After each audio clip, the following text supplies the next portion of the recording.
Welcome to another episode of Let's Be Perfectly Queer. On tonight's episode, we're focusing on the 70th annual CMHA Mental Health Week, which runs from May 3rd to May 9th. And in recognition of Mental Health Week, we're welcoming an amazing young man to the show tonight.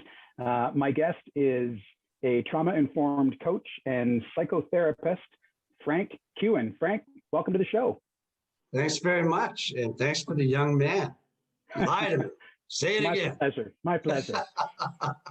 So I should preface the audience with what we're doing here today in recognition of Mental Health Week. We thought it would be a great idea to take away some of the stigmas around seeking mental health help and showing that mental health is just as important as any other aspect of our health. So tonight's episode is going to look very much like what a therapy or coaching session would look like with Frank and one of his actual clients. I'm prefacing this with I am not an actual client, but in some of the chats that Frank and I have had prior to taping today's show, it's a possibility that I could very well become a client at some point. So I thank you for some of the insights that you've given me in preparation for tonight's show, Frank. So with that being said, I'm going to turn the stage over to Frank, and Frank, let you sort of lead the way in what these discussions would look like in real life for folks. Sure, great. Thanks very much, Randy. And I want to just build on what you said about beginning to take down the stigma around seeking help for mental health, and to say to everyone who's watching or listening that coming to your own assistance is always the right thing to do. And there will be voices from our culture, from our family of origin, sometimes from our religious backgrounds, that tell us that there's something wrong with us if we need help, and to not reach out and to not ask. And so we really want to challenge that notion today and recognize that coming to our own assistance is always the right thing to do. And it takes courage and it takes bravery. So for those of you who are listening and who are wanting to take action to come to your own assistance and improve your mental health, I acknowledge your courage and your bravery. It's the right thing to do. Yeah, very important point. Thank you for mentioning that, Frank. Great. So Randy and I met a couple of times and explored a number of different themes and things. And so one of the things that we landed on, of the infinite possibilities of things that we could talk about, is to begin to have a conversation around HomoShame and internalized HomoShame.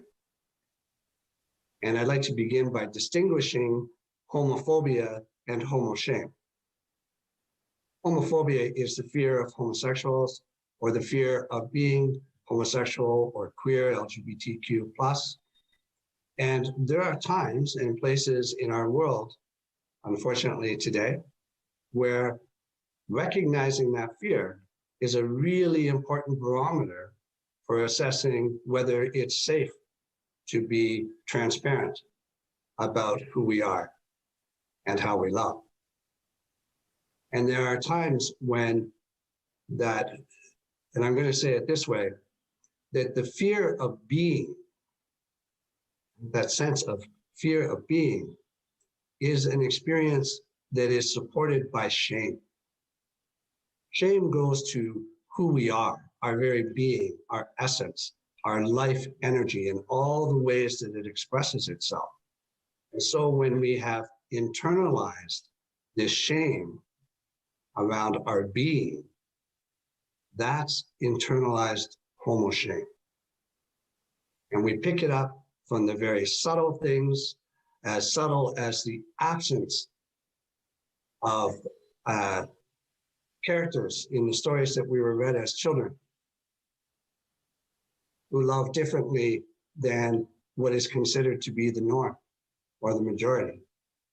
We pick it up through very direct messages, often well-intended and well-meaning, but very direct messages from our families of origin, from our culture, from the coaches of the sports teams, from the teachers, from the ministers, who heterosexualize everything and demonize anything that does not fit a heterosexual norm. And when we're very young people growing up, we don't have the mental capacity or the emotional capacity to understand that that's really about them. And so that can imprint us with this cloak or mark of shame. Brene Brown says that silence plus secrecy plus judgment equals shame. And the impacts of shame are that it sucks our life energy. It causes us to hide the organic blessing of our being. And that can have very we can create structures that we respond to that by overachieving, by being super good, super competent, super kind, super nice, super rescuing, super pleasing, all kinds of things that we get lots of cookies for, but those cookies never satisfy the hunger. They never satisfy the hunger to simply be worthy as we are. The self-sabotaging of shame can take other forms that are not so pretty. We can't identify all of them today, but we can certainly begin to look at the ways that shame can keep us locked in relationships that are not authentic and not fulfilling, that are not truthful, that may be abusive, because we don't have a sense of our own worth and our own value. That kind of shame can lead to and support self-medication through addiction, either processes like gambling or work or sex or pornography or love relationships, or very specific substances, alcohol, recreational drugs, any number of things, food. We can eat our shame in our attempts to find some sense of satisfaction. And shame robs us of the original satisfaction of knowing that our being is enough. We are worthy.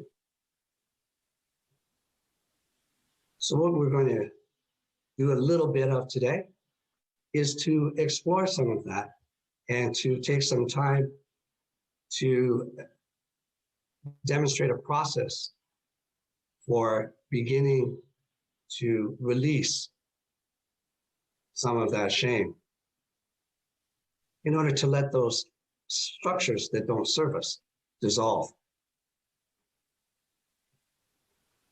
So I've said a lot.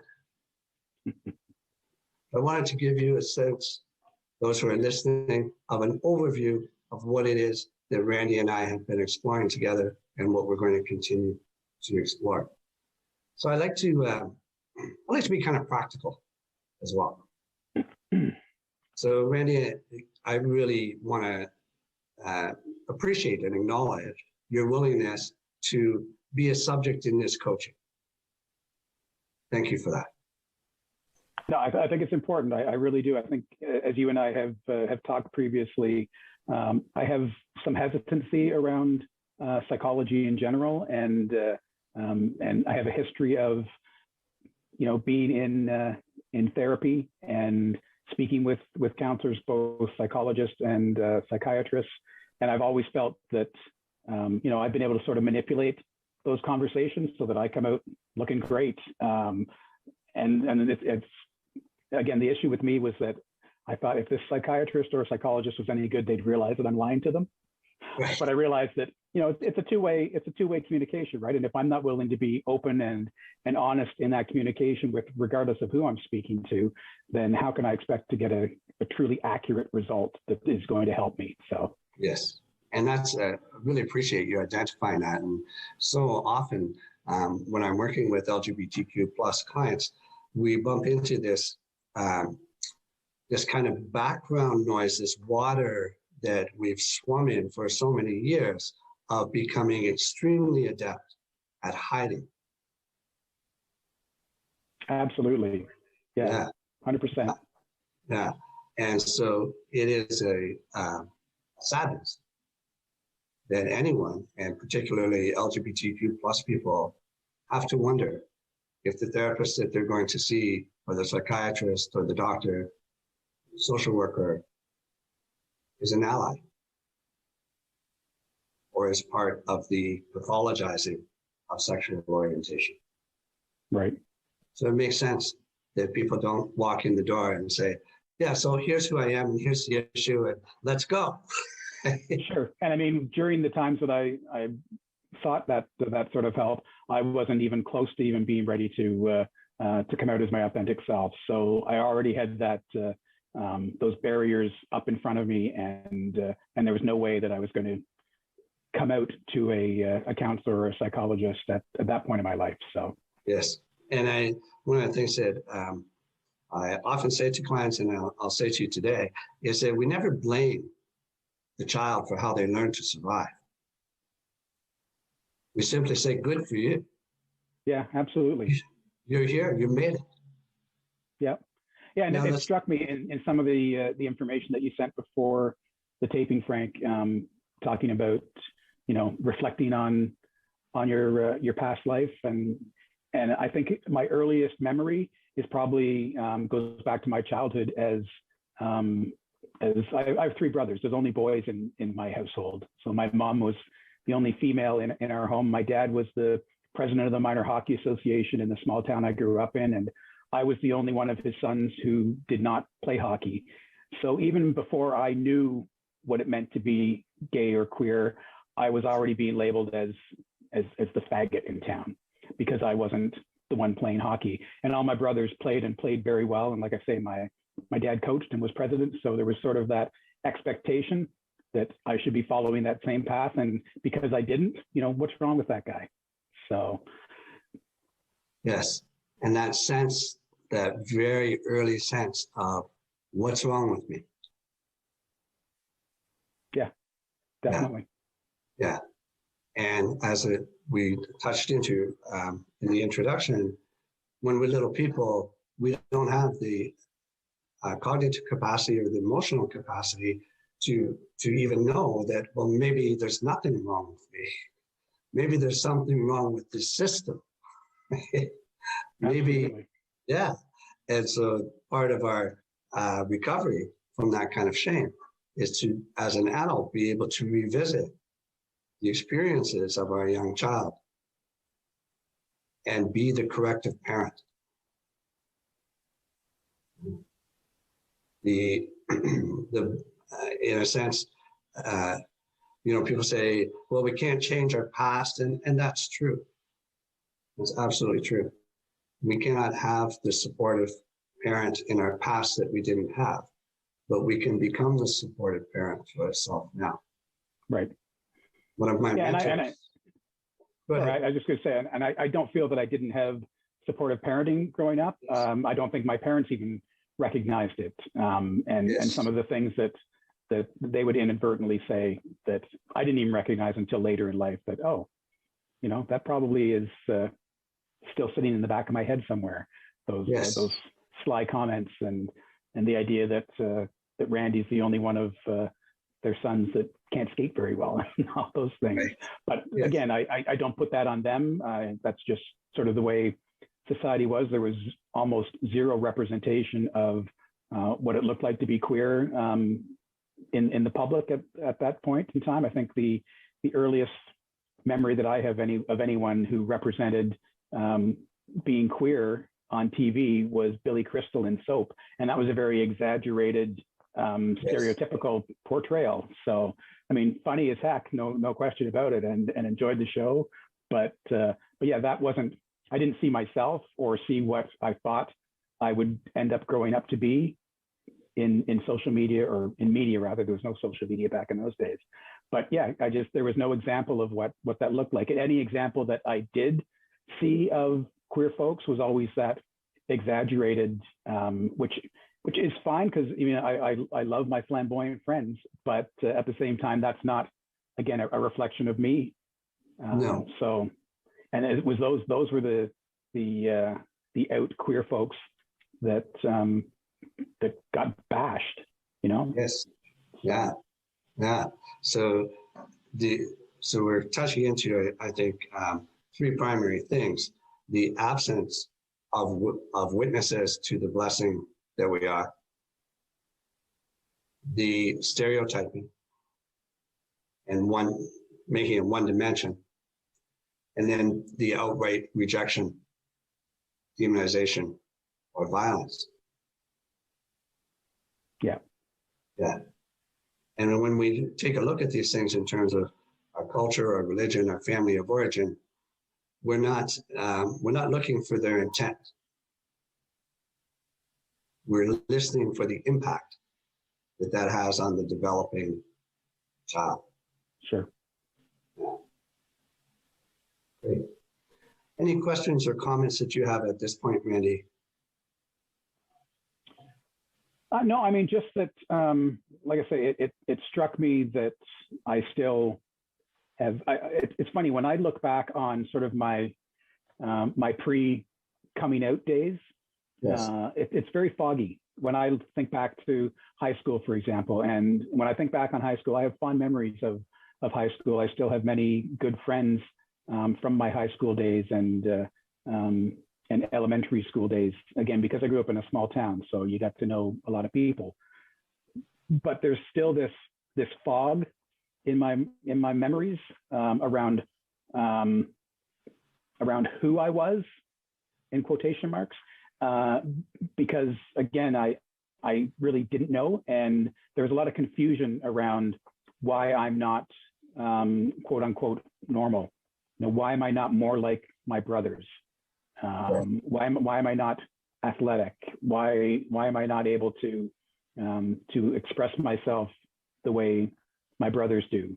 And yeah, certainly feeling shame about some of the thoughts that started to creep into my head as I got older and hit puberty and realized that even at a young age that I had an attraction to other guys, and totally being confused about why that was happening. My oldest brother is 10 years older than I am. So, as I was coming into puberty, he was already in adulthood, and, I was seeing him with girlfriends and playing hockey and, this buff, strong guy. And I'm this little fat kid because, like you mentioned earlier, I ate my shame. That's how I sort of, took some solace and protected myself was food. And to some extent, I still do. Body image is still a major issue for me, and something that I struggle with all the time, and have sort of yo-yoed back and forth between, working out like crazy and getting fit, and then going back to, letting that fall to the wayside. I'm fortunately back in a getting fit phase, and I'm hoping that it's going to stick this time. But yes.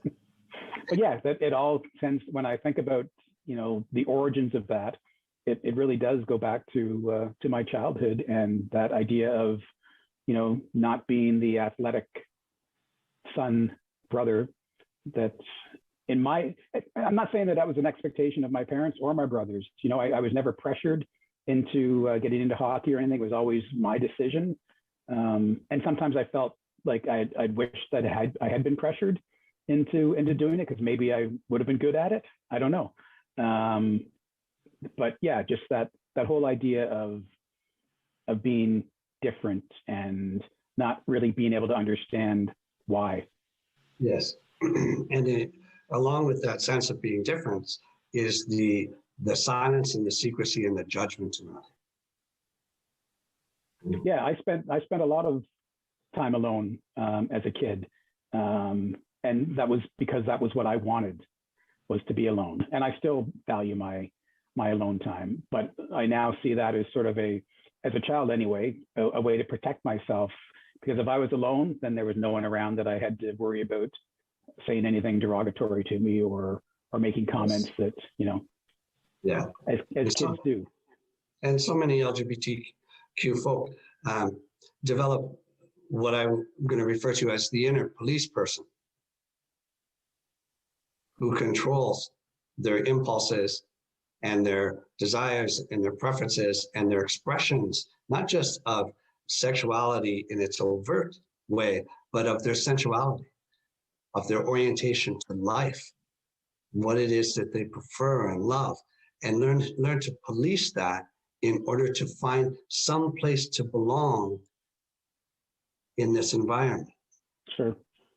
And that police person can stay with us as an adult and become our worst inner critic, who is constantly criticizing, judging, shaming us, and in a sense, telling us to stop living so out loud. Yeah, no, 100%. And I mean, I've been accused of that on more than one occasion, that, you know, I need to forgive myself, is what I often hear from those close to me, that, you know, you need to learn to forgive yourself and sort of move on and not dwell on past mistakes. As I think I mentioned to you when we spoke before the show as well, you know, I'm a big believer that that regrets are real. You know, anyone that says to me, you know, regrets are a waste of time, I don't believe that. I definitely have regrets in my life for things that I've done or not done.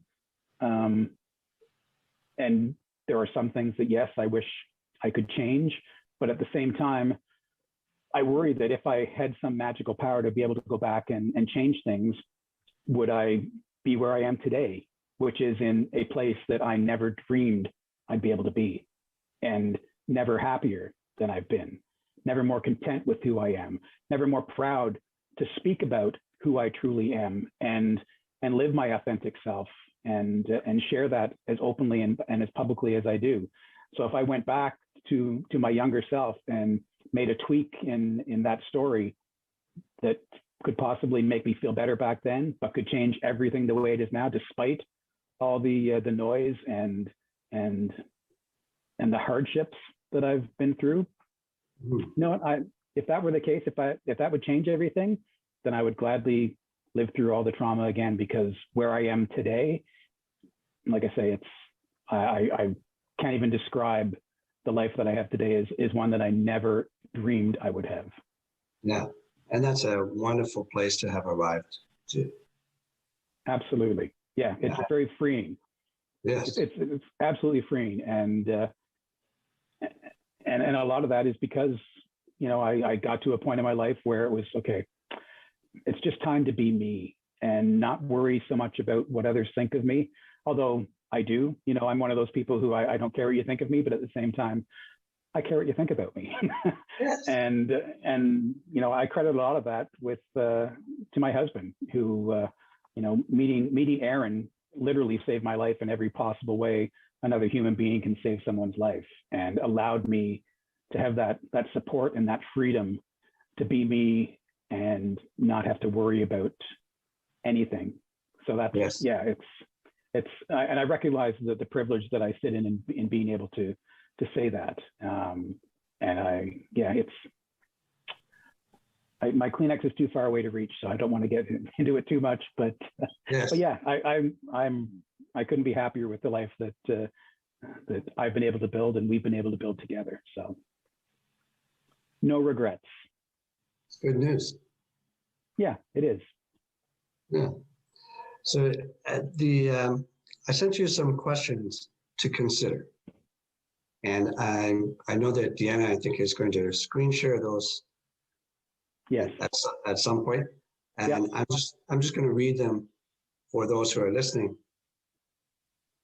So if you're watching and listening, consider the ways your sexual orientation was shamed in your history, and possibly even today, either directly or more subtly through inference or neglect. Consider institutions, school authorities, teachers, priests, ministers, government leaders. What were the messages about being queer? Consider your culture, sports figures, film, television, literature that you read in school that was assigned to you or that was read to you as a child. Were there any positive, healthy witnesses to the possibility of a queer orientation being a blessing? Or is there an absence and a neglect or a direct shaming or a violence towards? Consider your family of origin. And again, we're listening here not for intent, but for impact. Was there a homophobia within your family, a shaming of queer culture and queer people, or a simply dismissing of it as being something to laugh at rather than an actual viable choice? Was there anyone, when you had that first, if you were a queer identified boy, was there anyone that had your back and was championing you and celebrating and ritualizing with you that first impulse to take another boy's hand? Was there anyone to ask, how do I ask a boy out? Dad, what was it like when you were a kid and asked your first boy out? That would have been quite a conversation. That would have been quite a conversation. Dad, what was it like for you the first time you kissed a boy? And, you know, these are conversations that some heterosexually identified boys never have with their father either, but some do, or some know that they can. Or there's a teacher at school or a coach that you can confide in and say, I just got dumped for my first time. That's why my game is so off. What was it like for you? Was there an absence? Was there a shaming? Was there a judgment? Was there a secrecy? Your social environment, considering the friends that you grew up with, what was the conversation around queer folk and homosexuality? Was there a curiosity, an openness, a willingness to celebrate? And again, we're listening here not for the intent, but for the impact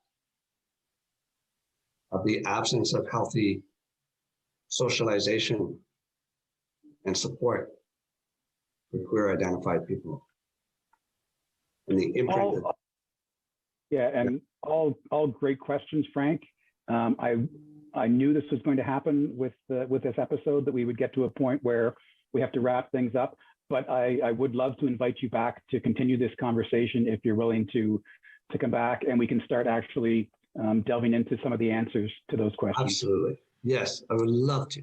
Excellent. It's just great. I think it's so important for us to be a part of creating safe spaces and sanctuaries where we can explore these impacts and begin to learn some tools to help ourselves reparent ourselves, re-socialize ourselves, reculture ourselves.